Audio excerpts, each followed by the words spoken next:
జయ శ్రీమన్నారాయణ. నేను మీ icon astrologer Gattupalli Suresh Babu. మన నెట్9 news ఛానల్కి స్వాగతం.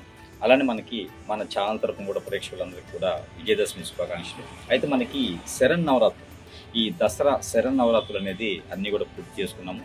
అయితే ఇప్పుడు మనకి జమ్మి చెట్టు పూజ మన చివరి రోజుకి వచ్చేసినాము. జమ్మి చెట్టు పూజ అందరికీ కూడా ఈ యొక్క శరన్నవరాత్రులు అయిపోయిన తర్వాత చేసుకునేటువంటి జమ్మి చెట్టు పూజ అని కూడా, ఇది మనం జమ్మి చెట్టు పూజ ఎలా చేయాలి, దాని సమయం ఏంటి ఒకసారి చూసినట్లయితే కనుక, జమ్మి చెట్టు పూజ అనేది మనకి 1వ తారీఖున చేస్తారు. అక్టోబర్ 1వ తారీఖున ఈ జమ్మి చెట్టు పూజ చేయడానికి విధానం ఏంటంటే కనుక, ఈ చెట్టు ఎలా వెళ్ళాలి, ఎలా తీసుకోవాలి, ఎలా చేయాలి అనుకుంటే కనుక, ఒక 2 చెంబులు నీళ్లు లేదా 2 బాటిల్స్, ఒక 2 లీటర్ల నీళ్లు తీసుకొని జమ్మి చెట్టు దగ్గరికి వెళ్ళేసి ప్రదక్షిణ చేసుకుంటూ ఓం అర్జున అరిష్టాయ నమః, ఓం అర్జున అరిష్టాయ నమః అనే ఒక బీజ మంత్రాన్ని 11 సార్లు జపం చేసేసి ఈ యొక్క జమ్మి చెట్టు ఆకులని తీసుకొని ఆలంగనం చేసుకోవాలి. అలానే ఎవరైతే మనకి అయిన వాళ్ళు, ఫ్రెండ్స్, కొలీగ్స్, లేకపోతే తెలిసిన వాళ్ళు, బంధుమిత్రులు అందరితో కూడా ఈ జమ్మి ఆకులు ఇచ్చేసి ఆలంగనం చేసుకోవాలి. అందరికీ కూడా సుఖ సంతోషాలు కలగాలి, ధన ధాన్య వజ్ర వైడూర్య మణి మాణిక్యాలు కూడా కలగాలి అని చెప్పేసి మనస్ఫూర్తిగా కోరుకోవాలి. ఈ విజయదశమి అందరికీ కూడా విజయం చేకూర్చాలి అని చెప్పేసి మనస్ఫూర్తిగా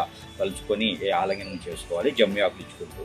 అలానే అర్జున అరిష్టాయ నమః అనే ఒక బీజ మంత్రాన్ని ఇచ్చేటప్పుడు కానీ తీసుకునేటప్పుడు కానీ చదువుకొని ఆలింగనం చేసుకుంటే కనుక ఖచ్చితంగా మనందరికీ కూడా విజయం చేకూరుతుంది. అయితే దీని సమయం వచ్చేసి సాయంత్రం 4 గంటల లోపే, మనం ఆ 4 గంటల 40 నిమిషాల లోపే ఈ చెట్టు దగ్గరికి వెళ్ళి ఆకులన్నీ తీసుకోవాలి. ఈ జమ్మి ఆకులు తీసుకున్న తర్వాత పూజ చేసేసి, పూజ అనంతరం కూడా అందరికీ కూడా ఆలింగనం చేసుకోవాలంటే 7 గంటల 30 నిమిషాల నుంచి లేదా 8 గంటల వరకు కూడా, 8 గంటల 30 నిమిషాల వరకు కూడా ఈ యొక్క పూజ చేసుకునే విధానం అయితే ఏర్పడుతుంది.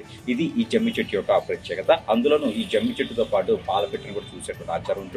అలానే పాల చిలకలు అంటే పంచదార చిలకలు ఇవి కూడా పంచుకునేటువంటి ఆచారం ఉంటుంది. ఇవన్నీ కూడా మనము చేసుకోవచ్చు. ఇంటి ఆచారం, ప్రాంతీయ ఆచారం ఈ 2 కూడా ఉంటాయి కాబట్టి ఆ విధంగా చేసుకోవాలి. బొమ్మల కొలువు కూడా చేసుకునే విధానం ఉంటుంది. అవన్నీ కూడా చేసుకోవచ్చు. జయ శ్రీమన్నారాయణ.